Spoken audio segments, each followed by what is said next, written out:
What's up, everybody? Welcome back to the Martian MMA podcast. I am your host, and my name is John, and this week we are back with episode 103, where we will be analyzing and predicting the UFC Fight Night going down this Saturday, June 27, 2020, headlined by Dustin Poirier versus Dan Hooker. This 10-fight card will take place from the UFC Apex in Las Vegas, Nevada, and will start at 5 p.m. Eastern Time on ESPN Plus and the ESPN TV channel. I am recording this on Thursday afternoon, so we did have a few changes to the fight card this week.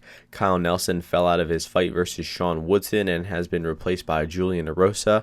We will analyze that fight, and Miranda Maverick has fallen out of her fight against Mara Romero Barella, and no replacement has been announced for Barella yet. I doubt that there will be a replacement at this point in the week on Thursday, so we will not be analyzing that fight on the card. So we'll be continuing with just 10 fights, and we're going to start things off in the women's strawweight division. We have Jin Frey taking on Kay Hansen. The opening betting line for this one is Hansen minus 175 to Frey plus 150.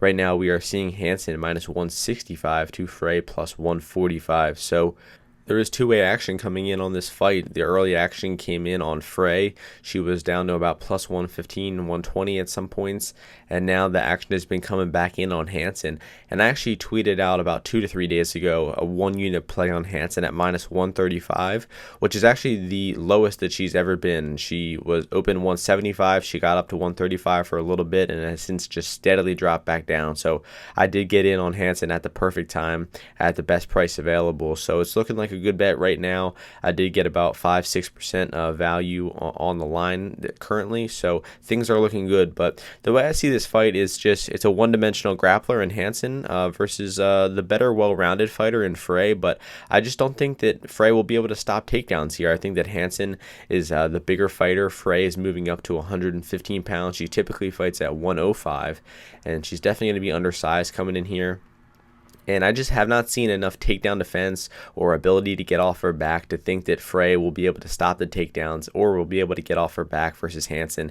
And it's not like Hansen is the most dominant grappler. She loses position a few times when she's on the ground. She's not completely positionally sound on the ground, but I just don't think that Frey will have the technique or the size to stop these takedowns and to get off of her back here. So on the feet in this one, I think that Frey is no question the better striker. She probably pieces her up on the feet, but it's just going to come down to Hansen getting the takedowns for me. I think that she'll hit the takedowns and she'll win with top position. But fair warning, this fight could look like Chase Hooper versus Alex Caceres, where I thought that Hooper would just get the takedowns and kind of avoid the striking, but that didn't happen at all. Caceres just outboxed him clean, outstruck him over the 15 minutes, and pretty much dominated Hooper. So I could be underrating the striking ability of Frey here, but in the small cage, going up in weight class, and just the fact that she's going to be on her back for a lot of this fight, I don't think that the value is on her at the line at this point. So it's probably still going to be Hansen or pass for me at these odds.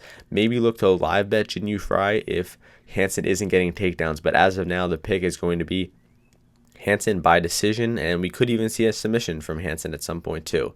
But Frey has survived the grappling onslaught from a lot of good grapplers before and not gotten finished, so I think it'll likely hit the cards here. So the official pick is Hansen by decision.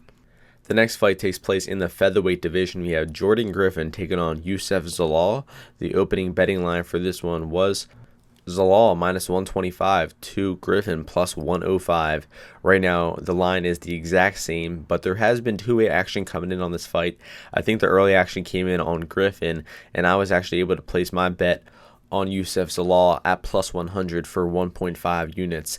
And Zalal was only an underdog for a short amount of time, maybe 8 hours, 12-hour window, and I was able to get in on him at that time. So that's looking like a good bet now, considering he's now the favorite.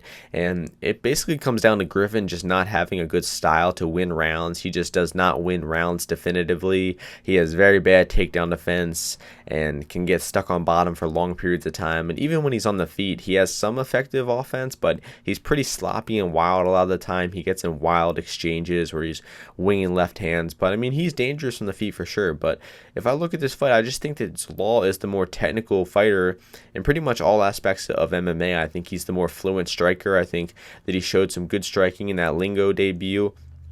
Austin Lingo, not really the highest level opponent, but Zalal went in there as a huge underdog and looked very comfortable right away versus Lingo, was outstriking him, hitting takedowns, keeping top position. I mean, Zalal showed a very well-rounded game in that Lingo fight and impressed me a lot. So I think that Zalal could hit takedowns here, but he definitely won't be able to keep top position on Griffin. Griffin is very hard to hold down. He's got good submission defense, and I don't think we've seen enough from Zalal to think that he can win this fight with top position, but you got to love the fact that he has those takedowns in his back pocket to just mix up, and that's what he was doing with Lingo. He was outstriking him for most of the rounds, and he would just hit a single leg takedown just to throw Lingo off and to dominate the fight even more. So we could see that here. And I think that Zalal will outstrike Griffin on the feet. He might mix in a takedown or two and get some top position to win the rounds. And I just favor Zalal's round-winning ability a lot more.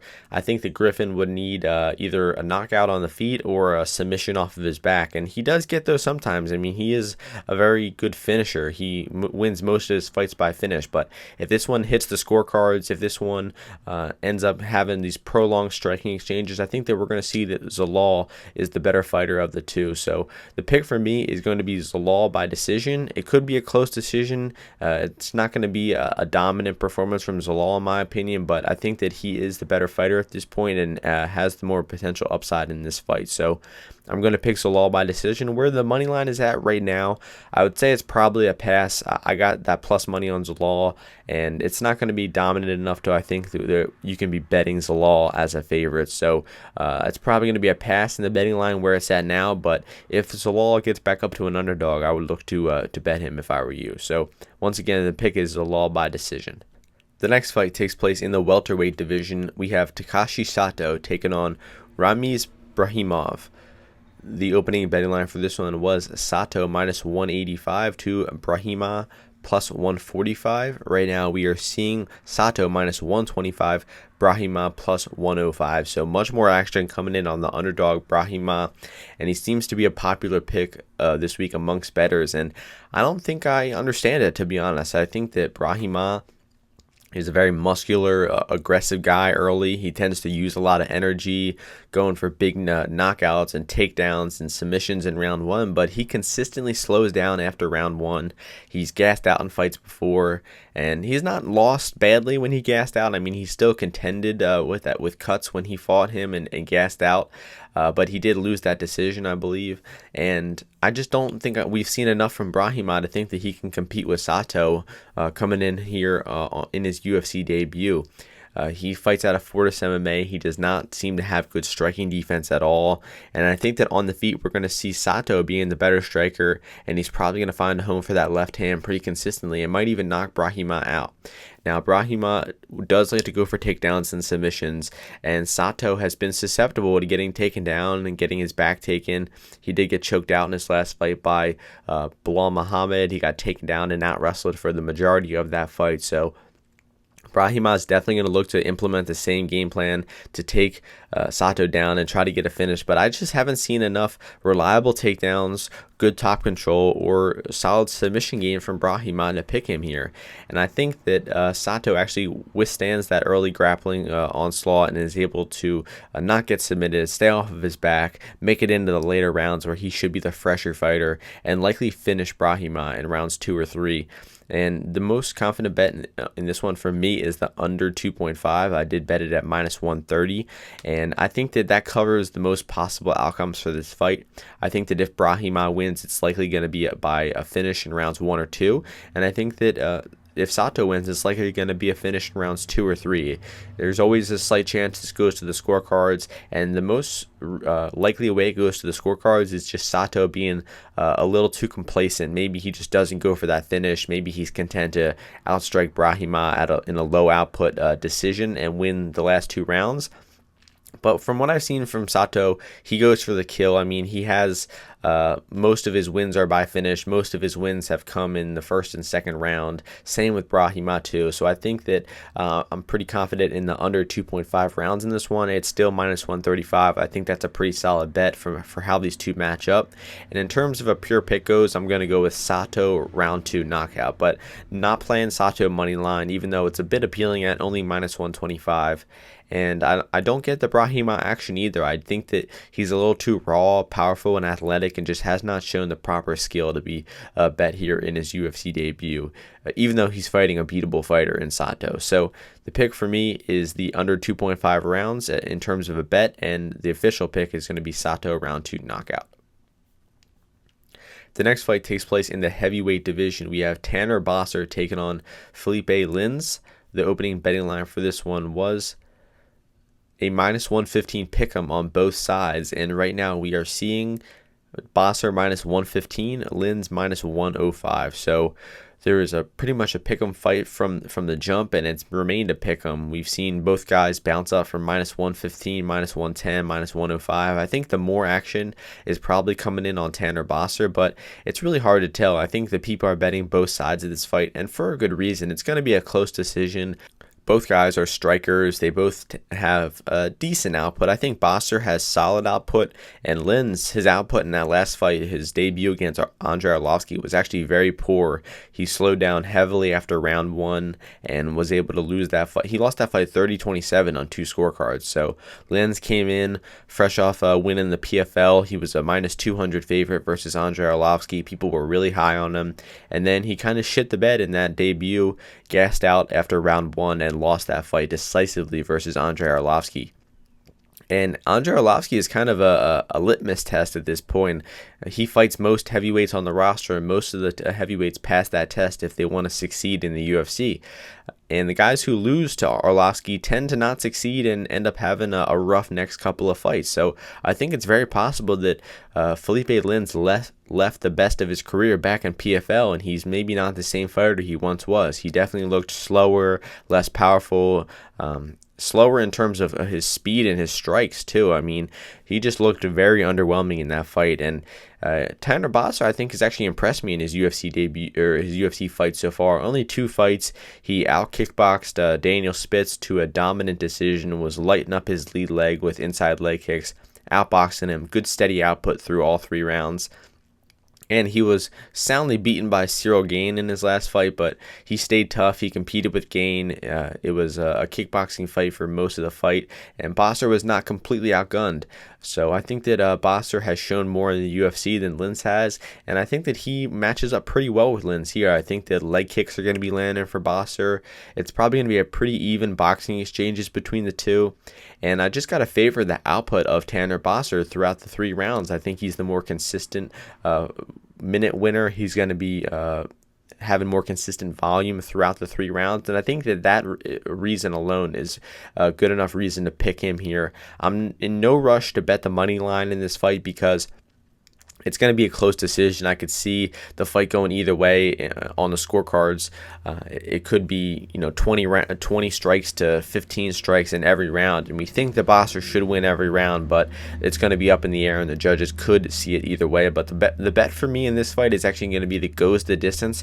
I placed 1.5 units on goes the distance at minus 168, and I believe the line right now is at minus 210. Yeah, so I got a considerable amount of value on it, and the only real concern is it is heavyweight. It is the small cage. It's going to be striking between the two. The knockout is entirely possible, but I have not seen too much power from either guy. Both of them are pretty durable, and I don't think that knockout is very likely at all here. So I think this fight hits the scorecards. I think it's very close, but I think that Pena-Worthy does enough to win the fight in the eyes of the judges and wins the fight by decision. So the pick is going to be Pena-Worthy by decision. The next fight is in the lightweight division. We have Luis Pena taking on Pena-Worthy. The opening betting line for this one was Pena minus 242, Worthy plus 205. Right now we are seeing Pena minus 232, Worthy plus 190. So Surprisingly, two-way action coming in on this fight. Pena was actually a bit more of a favorite at minus 270 at some points, but Pena-Worthy has been getting some action in the past few days, and honestly, I'm pretty surprised by it. Pena-Worthy came into his UFC debut as a plus 600 underdog versus Devontae Smith, and had a very low output striking fight. It wasn't landing much, and then landed a nice counter left hook and knocked Smith out as a huge underdog. But that's really all the success that we've seen from him in the UFC. We have not seen him tested. We have not seen much of his game at all. And from what we've seen on his regional tape, the man has a lot of flaws. I mean, his defensive boxing is not very good. He tends to get hit a lot. He's been knocked out a lot of times throughout his career.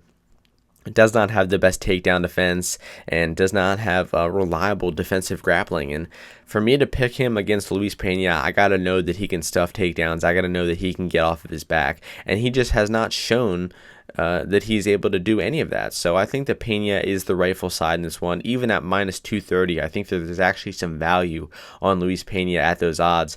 I mean, I was actually considering betting Pena at minus 270 a few days ago, and now that I see that action is coming in on Worthy, I'm pretty intrigued. And if Pena gets under 2-1, I will definitely place a bet on him, and might even end up on Pena at minus 230 if it stays there, because I think he has a plethora of advantages in this fight. I think he is the better striker, despite Worthy getting that knockout in his first UFC fight. I still think that Pena is the better striker. He has good leg kicks, good straight punches. He's not the greatest striker, but I think that he is better than Worthy and has outstruck and competed with better strikers in the UFC so far. And the ground game is where I really favor Pena. The guy has solid takedowns, good back takes, good control on the ground, and I think that that's really where he dominates this fight, is with the takedowns, probably getting a back take at some point. Pena gets a lot of back takes. He's not the greatest finisher from the back, but he does keep the control for a long time. I mean, the Steve Garcia fight, his most recent fight, he just easily got takedowns, put him in the body triangle, and just kept him there for the majority of the fight. So I think that is a pretty similar outcome that happens here. Pena gets takedowns, gets back takes, gets dominant position on the ground, and wins the fight via decision is my pick. I don't think that I've seen enough finishing ability from Pena to think that he gets the finish here, but it's entirely possible that he gets a submission over Worthy too. So maybe Pena-Worthy gets a striking knockout at some point. It would really surprise me if he did, but that does seem like his best path to victory. So if you want to play a Worthy knockout or Pena money line, I think that's a good way to cover both sides of this fight, because I would be shocked to see Worthy win a decision, and it's pretty much impossible for him to win by submission as well. So the pick for me is going to be Pena by decision, and like I just mentioned, Pena money line, Worthy knockout is a solid way to play this fight. The next fight is in the featherweight division. We have Sean Woodson taking on Julian Erosa. The opening betting line for this one was Woodson minus 375 to Erosa plus 310. Right now we are seeing Woodson minus 490 to Erosa plus 330. So more action coming in on the heavy favorite Sean Woodson in this one. Erosa is getting a third chance at the UFC. He's been cut 2 times before, but coming in on here in short notice, he's going to get another opportunity. But sadly for Erosa, I don't think this fight goes well for him at all. But it's interesting to see that Woodson is more of a favorite over Erosa than he was versus Nelson. I think Erosa's style and his frame, he's a very tall, lanky guy, similar to Woodson, could make this a little bit more difficult of a matchup for Woodson. I think he might have a harder time connecting with his punches and his knees versus a tall, lanky guy like Erosa. But Erosa has never had very good striking defense, has gotten knocked out a lot of times throughout his career, and I don't think that he will be able to avoid the striking of Woodson here. Woodson just looked fantastic in his UFC debut against Kyle Bochniak. Was lighting him up with straight punches, good backwards and lateral movement, was landing hard, jumping knees and clinch knees and all types of stuff like that. It really impressed me. I don't think that we've seen a complete game from Woodson yet. I think that he still has to be tested against some tougher fighters to think he's the real deal, but I think that he looks very promising and likely gets a pretty easy victory here versus Julian Erosa. But in the betting window where it's at now, it's dog or pass all day. I mean, we saw last week versus Frank Camacho is Camacho was supposed to fight, and he had an opponent with Matt Frevola. Matt Frevola fell out, and Justin James came in on short notice, and James just went for the knockout. He started the fight knowing he had little chance to win the fight, was super aggressive, took the fight to Camacho, and knocked him out in round 1. And it's always possible for that to happen in these short notice fights. I mean, this fight was thrown together on a few days' notice. Erosa's coming in here with nothing to lose. Woodson has an entirely different matchup than he did a few days ago. It's a clear pass fight in terms of the betting window. I wouldn't even put Woodson in a parlay at minus 500, but I am expecting him to get a victory here. It could be by knockout, but it likely goes to the decision, in my opinion, because I don't think Woodson has incredible power. He was rocking Bochniak over and over again and wasn't able to get the finish. I mean, Bochniak's extremely tough, but I just don't think Woodson was too interested in chasing the finish in that fight. So I think the decision is the most likely way the fight ends, and it's going to be a Woodson decision pick for me. The next fight takes place in the heavyweight division. We have Maurice Greene taking on Greene-Villante. The opening betting line for this one was Greene minus 215 to Villante plus 185. Right now we are seeing Greene minus 230 to Villante plus 190. So the more action coming in on Maurice Greene. And I understand why. He's the natural heavyweight. He has fought at heavyweight before. He's going to have a 5-inch height advantage and a 6-inch reach advantage over John Villante here. Villante has also not fought in a while, only one fight in his past 2 years, I believe, and it was a knockout via body shots in round 1. Did not look good in that fight. He was slow, did not really see the punches of Olajejczak coming, was at a massive speed disadvantage, and I guess that's a good reason for him to move up. I mean, if he was so outgunned by a smaller and faster guy in that fight versus Olajejczak, he might have some success moving up to heavyweight where the guys are just as slow and plodding as Villante is. But if this fight stays on the feet and it's just a pure kickboxing match, I think Villante will actually compete. He is a pretty consistent striker. He has actually good volume throughout the 3 rounds. He tends to have low output, low intensity decision type of fights, but I think that fight can honestly suit him here, and he could give Greene some problems with his boxing, with his leg kick possibly. But Greene is going to be using that front kick of his leg kicks and his own straight punches, and if Greene is able to use his reach advantage and his size advantage here with the strikes I just mentioned, those long strikes where he can use that height and reach advantage, I think that Greene should outstrike Villante pretty easily here. It's not the most confident pick because Greene just hasn't shown that consistency to think that he will just deal with Villante in an efficient way. He did have one very dominant performance over Albini where he was using his front kick and his jab consistently and was able to get the knockout in round 1. We might see him do that here versus Villante, but I think it's much more likely that it's pretty low output. It ends up going into the later rounds, and it probably hits the scorecards, to be honest. And I think that Villante could compete over the decision, over the 15 minutes. He might be able to win some minutes. He might have some close moments. And I think that it'll be enough, it'll be close enough of a decision to think that the passing on Greene minus 200 was a safe play. I think that it's probably dog or pass where the line sits at now, although I am going to pick Greene by TKO or decision. I just don't think that Villante will be able to negate that size and that reach disadvantage throughout the fight. So it's dog or pass for me, but the pick is going to be Greene by decision. The next fight takes place in the middleweight division. We have Brendan Allen taking on Allen-Daukhaus. The opening betting line for this one was Allen minus 250, Daukhaus plus 210. Right now we are seeing Allen minus 300 to Daukhaus plus 250. So more action coming in on Brendan Allen in this one. He actually went down to a pretty sizable minus 360 favorite, but then some action came back in on Daukhaus. And I think that the line is wide right now where it sits. I think these two are very similar fighters to one another. Both of them don't have much effective striking on the feet. They're both definitely primarily grapplers. And I noticed a lot of similarities between their grappling styles. And Most of their similarities revolve around the fact that neither of them are very positionally sound. They both like to attack submissions over positions a lot of the time. And what that means is you don't have a dominant position on the ground and you go for a risky submission, and you might end up losing that submission. You might lose it and end up on your back and lose the round, or get submitted by your own self. And we see this consistently throughout their fights. We saw it in Allen's fight versus Kevin Holland in his UFC debut. We saw it in a lot of Daukhaus's fights throughout the CFFC promotion. So the way I see this fight is both of them are very similar to one another. They both have similar path to victories, and with their sloppy grappling style, I think it's very likely that this fight is a back and forth grappling fight. They both take each other's back at some point. They have each other mounted. They go for close submissions, and the scorecards could be all over the place. They could be hard rounds to score, and I think there's actually a chance that both of them are good enough defensive grapplers where they kind of cancel each other out. We don't see a submission from either one, and it ends up hitting the scorecards and being a very close fight. And if it's a close fight hitting the scorecards, that plus 250 is going to be the value side more often than not.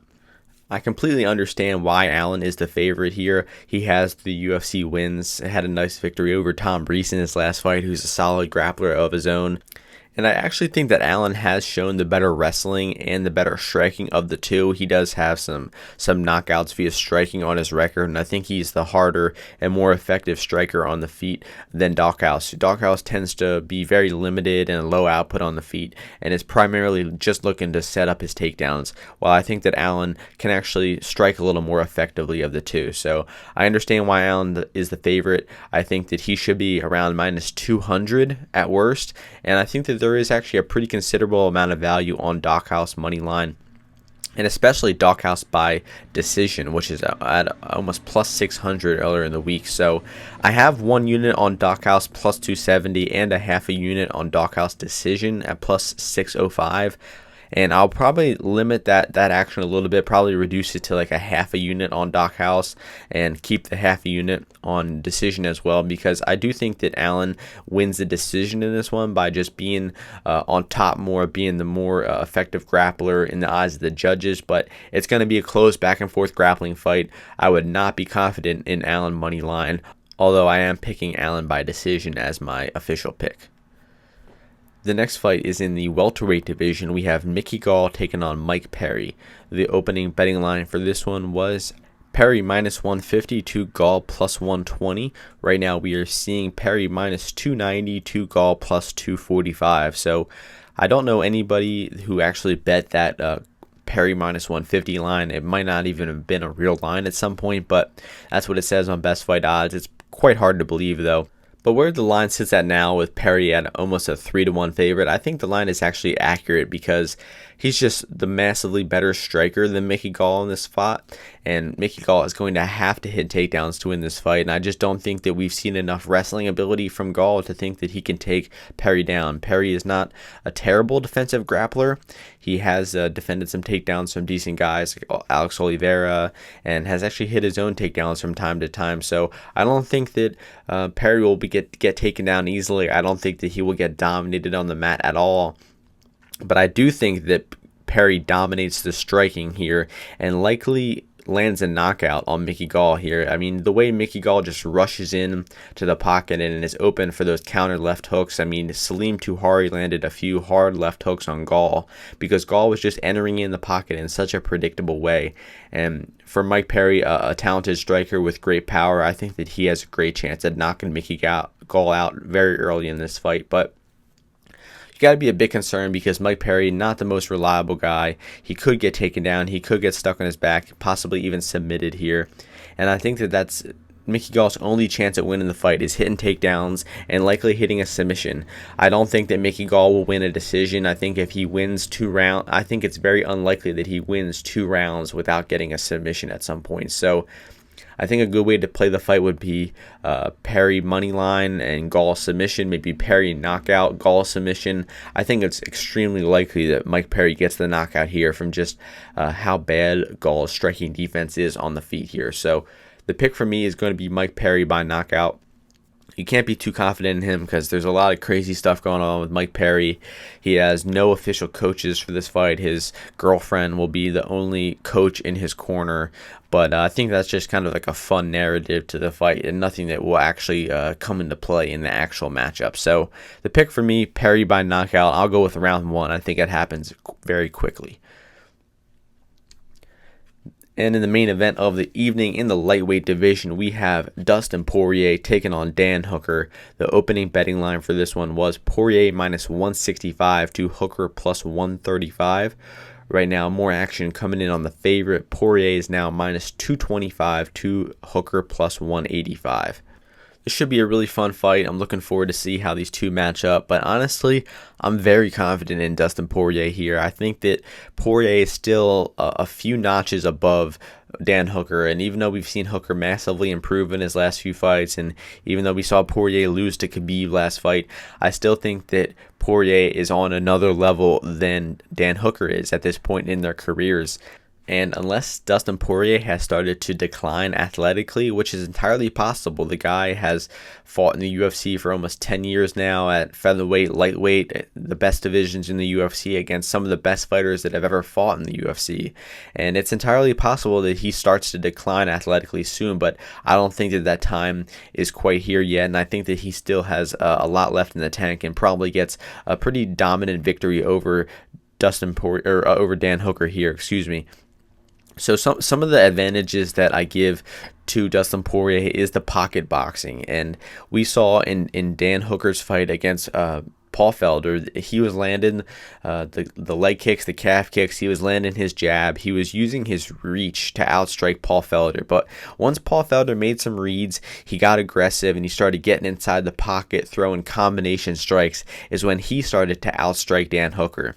And although Dan Hooker won that fight via decision, according to the judges, I scored that fight for Paul Felder, as a lot of other people did. I thought that he negated the early success of Hooker with the leg kicks and with the jab, and was doing more damage with his power punches, was getting inside the pocket and was tagging Paul Felder. But with the fight being in New Zealand, with Felder having more visible damage on his face, with Hooker getting the takedown in the last 30 seconds of round 5, I completely understand why Hooker got the decision in that one, although I do disagree with it and think the wrong fighter won. So there's a lot of similarities in that matchup. I think that Hooker might have success with his jab and with his inside leg kick versus Poirier, but Poirier will get inside the pocket. He will start landing counters.